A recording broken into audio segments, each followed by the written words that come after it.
Ready. হ্যাঁ। আসসালামু আলাইকুম ভিউয়ার্স, আশা করি আপনারা সবাই ভালো আছেন। আপনারা হয়তো অবাক হবেন যে বাদাম খাচ্ছি ভিডিও করতেছি, এটা কেন? এই ছেলেটা কিন্তু এই পরামর্শটা দিয়েছে, বলতেছে যে ভাই এই ভিডিওটা ছাড়েন, ভিডিওটা ভাইরাল হয়ে যাবে।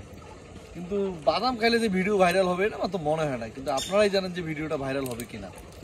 তো আমরা এখানে বাদাম খাচ্ছি 1 2 3 4 5 6 জন, পিছনে একজন, 7 জন।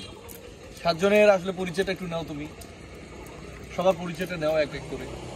ভাইয়া তোমার পরিচয়টা? নামটা বলো। আমার নাম মোহাম্মদ মাহিন খান, আমার বাসা শহর মৌলভীপাড়া। তারপর ভাইয়া তোমার? মোহাম্মদ মুহিব খান, আমার বাসা শহর মৌলভীপাড়া। তার নাম হচ্ছে মোটু। মোটু। মোহাম্মদ মুজাক্কির খান, শহর মৌলভীপাড়া। আমার নাম মোহাম্মদ রাকিবুল ইসলাম, আমার বাড়ি মৌলভীপাড়া। বিলাই খান। আমার নাম মোহাম্মদ শিফাত খান, আমার বাড়ি মৌলভীপাড়া। এটা কিন্তু সেই স্বাদ, আসলে বাদামের মধ্যে একটা স্বাদ আছে, বাদাম না খেলে বুঝতে পারবেন না, বাদাম খাবেন তাহলে বুঝতে পারবেন যে আসলে স্বাদ আছে। তা আমরা আসলে ভিডিও করতেছি, ভিডিও ম্যান কিন্তু বাদাম খেতে পারতেছে না। এটার জন্য আসলে ভিডিওটা আরো কিছু লং করবো আমরা, যাতে তার ভিডিও করা শেষের আগেই আমাদের বাদামটা শেষ হয়ে যায়, সে যেন কোনো বাদাম না পায়। কি কও? বাদামের স্বাদ কেমন? এটা কোনো কথা হইলো? হ্যাঁ, সেই স্বাদ।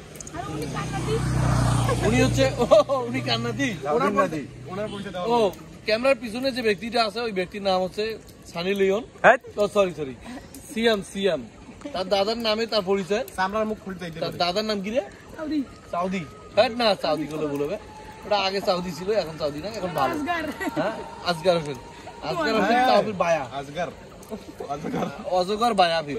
আচ্ছা যাই হোক, মানুষের এই টপিক নিয়ে আমরা কথা না বলি। মোটামুটি বাদাম শেষ হয়ে যাচ্ছে। সিয়াম তুমি নাও এবার, আসো তুমি। আমার ঝাঁপি জামা নাকি দেখি